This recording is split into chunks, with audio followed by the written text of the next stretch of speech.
थी महाराष्ट्र में। मुझे कुछ भी अनुभव नहीं था। सारे पत्रकार आते थे, मैंने कहा ये जो कह रहे हैं वो सच कह रहे हैं, ये जो कहेंगे वही सच होगा, क्योंकि मैं भरोसा करता हूं भारतीय संविधान पे। मैंने कहा इन्होंने देश को आजाद करवाया है, ये बहुत बड़ी भूमिका रही है।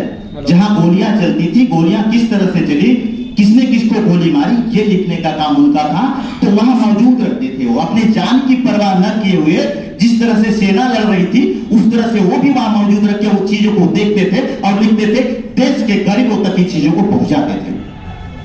तो मैं 2009 में जब चुनाव लड़ा तो मैंने पूछा चुनाव जीतने के बाद, हारने के बाद, भाई आप पत्रकारिता कैसे करते हो? आपकी, मैं हार गया चुनाव कोई बात नहीं है, लेकिन आपकी बहुत अहम भूमिका रही।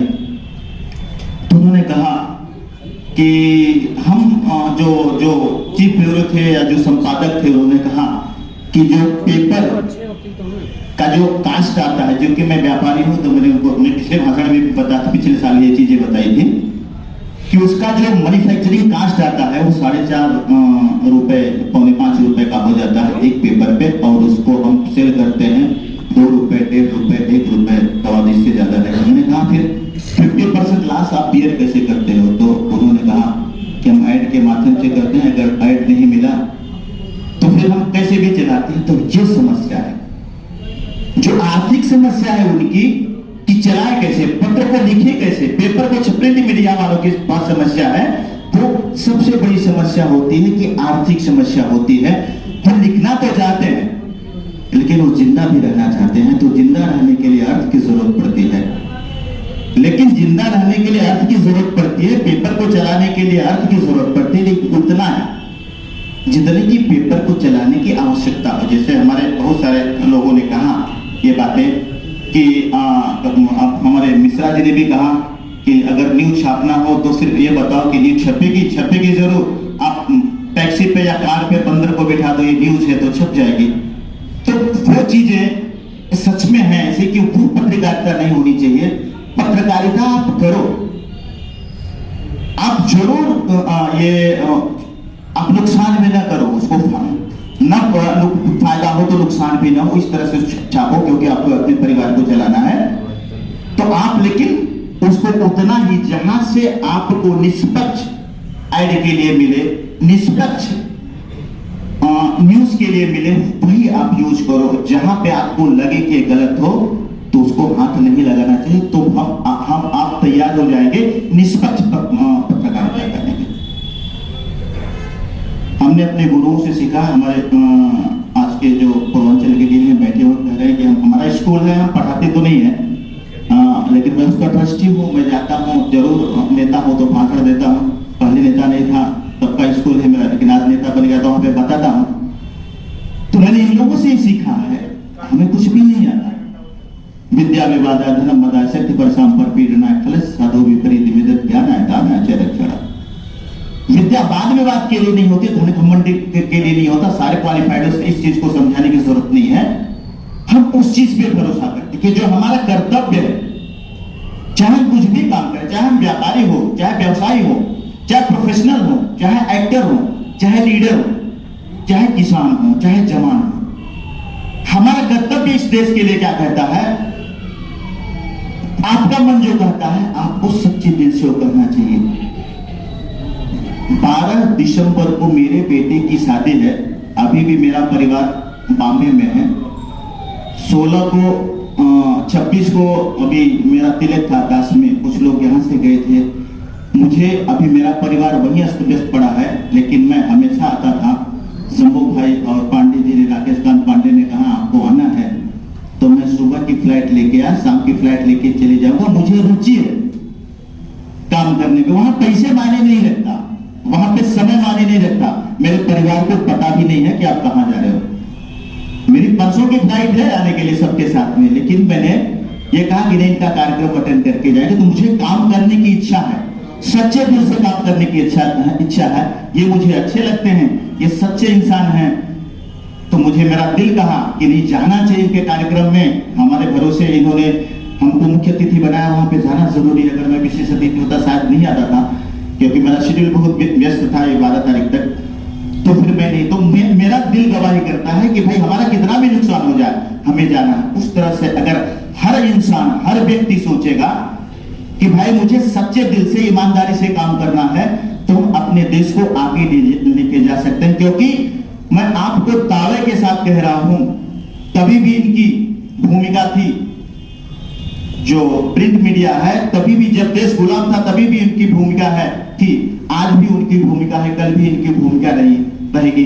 इनके बगैर अपना देश नहीं चल सकता, क्योंकि इनसे ही लोग डरते हैं, किसी और से नहीं डरते, इनसे ही लोग डरते हैं। अगर ये कहीं दिखते हैं, अगर उनको डर लगता है, अगर कोई अन्याय करना चाहता भी है, तो अगर उसको लगता है ऐसा कि भाई मैं अन्याय कर रहा हूं, कहीं कुछ गड़बड़ हो जाएगा, तो जो अगर प्रेस मीडिया के लोग हैं, चाहे इलेक्ट्रॉनिक हो चाहे प्रिंट के हो, तो उनसे डरते हैं, वो उनका जमीन गवाही नहीं करता। उस समय उनको ध्यान में आता है अगर हम गलत करेंगे तो फंस जाएंगे। तो ये देन इन्हीं की देन है। मैं ज्यादा समय न लेते हुए सिर्फ इतना आपको बताना चाहूंगा कि मैं जो काम करता हूं, जो मेरा देश के प्रति या अपने समाज के प्रति या अपने गांव के प्रति या अपने जिले के प्रति जो मेरी भावना है, उसको मैं इसलिए करता हूं, मैं चाहता हूं कि मेरा भी नाम हो और मैं कुछ समाज के लिए कुछ कर सकूं। तो एक छोटी सी कहानी मैं हमेशा बताता हूं, बस 1 सेकंड की कहानी, उसको कहने के बाद मैं अपनी बात को विराम दूंगा और मैं अपने अध्यक्ष महोदय को भी कुछ सुनना चाहूंगा, राज बहादुर जी को। वो कहानी ऐसी है,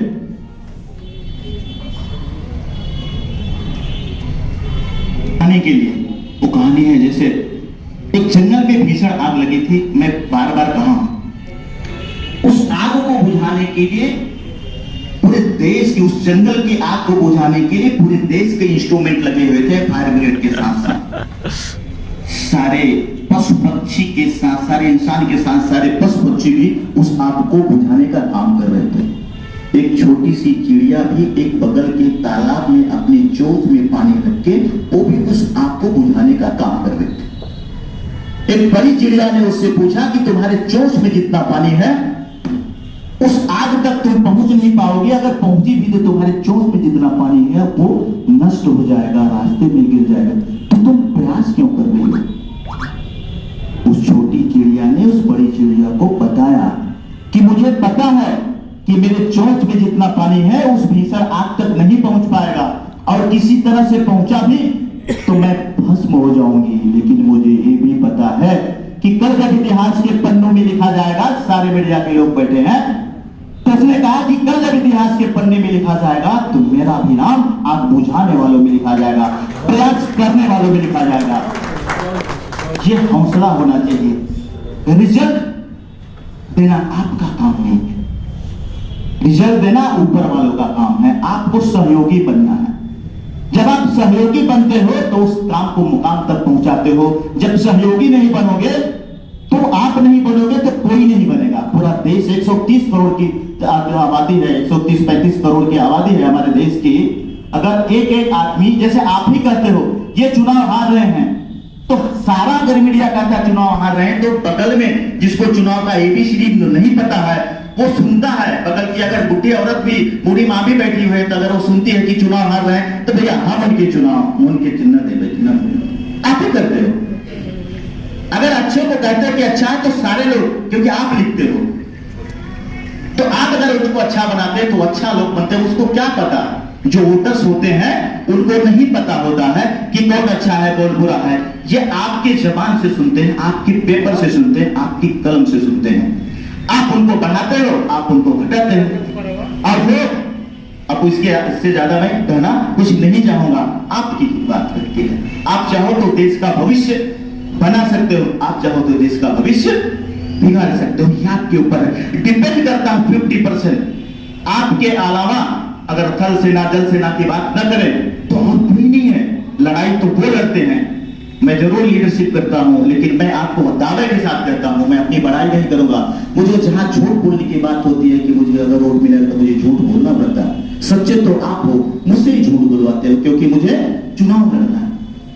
तो ये आपके कलम में इतनी ताकत है कि आप, मैं भी मिश्रा जी की तरह थोड़ा सा बन गया। मैं ज्यादा नहीं कहूंगा क्योंकि पॉलिटिकल मंच भी नहीं है, तो मैं ये नहीं कहना था, लेकिन इतना जरूर कहूंगा कि आप सच्चे दिल से आप लगे रहें, मैं भी बोल सकता हूँ 4-4 घंटे 6-6 घंटे मैं भी बोल सकता हूँ। मैं अपने स्कूल में विद्यालय में बैठता हूँ तो टीचर को समझाते रहता हूँ, 6-6 घंटे समझाता हूँ। और लीडर हूँ, संगठन में रहा हूँ, महाराष्ट्र का प्रभारी रहा हूँ, तो मुझे पता है 4-4 घंटे पूरे दिन भाषण देना है तो मैं देते रहता हूँ। किसी भी सब्जेक्ट पे बहुत सारे टॉपिक है, फिर मिलूंगा तो बात करूंगा। यहाँ पे सारे लोग क्वालिफाइड है, यहाँ पे कोई भी एक इंसान ऐसा नहीं बैठा है जो अनपढ़ हो, बीमार हो।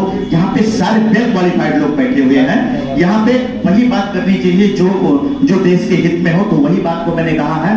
और मैं आशा और उम्मीद रखता हूँ कि आप सभी को कि पत्रकारिता को आप आगे बढ़ाइए। मैं शंभू जी और पांडे जी को कहूंगा कि अपने पत्रकारिता को आगे बढ़ाए। कितनी भी मीडिया आगे आ जाए, कितने भी जो बोलते हैं सोशल मीडिया आगे आ जाए, आपकी चीजों को कोई काट नहीं सकता। जैसे कहा है कि 100 साल बाद भी आप देखोगे तो जिस पेपर में लिखा होगा वही पेपर को माना जाएगा कि यही सच है। मैं अपने ट्रस्ट के लिए कुछ निकाल रहा था, किसी को जो ट्रस्टी थे तो उन्होंने कहा, जब वो नहीं आया तो बोला नहीं, पहले आप प्रिंट मीडिया का कटिंग लेके आओ और बताओ, पेपर में गजट करो कि वो अगर पेपर पढ़ेगा तो आएगा। जब पेपर में गजट होने के बाद 1 हफ्ते के बाद अगर वो नहीं आता है तो हम आपको डिग्री देते हैं। तो इनकी इतना महत्व होती है, ये आपको पीछे नहीं कर सकता कोई भी। आपका इतना इस देश में, इस भारतीय संविधान में इतना महत्व है।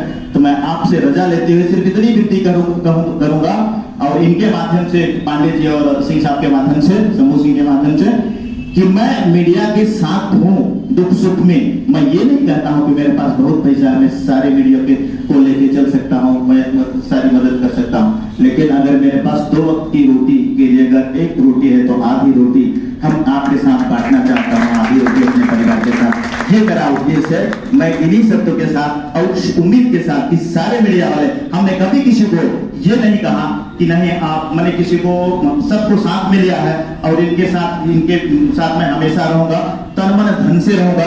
जो कहेंगे, जो भी जिस लायक रहूंगा मैं पूरा करूंगा। इन्हीं शब्दों के साथ आपसे रजा लेते हुए अपनी वाणी को विराम देता हूं। जय हिंद, जय भारत।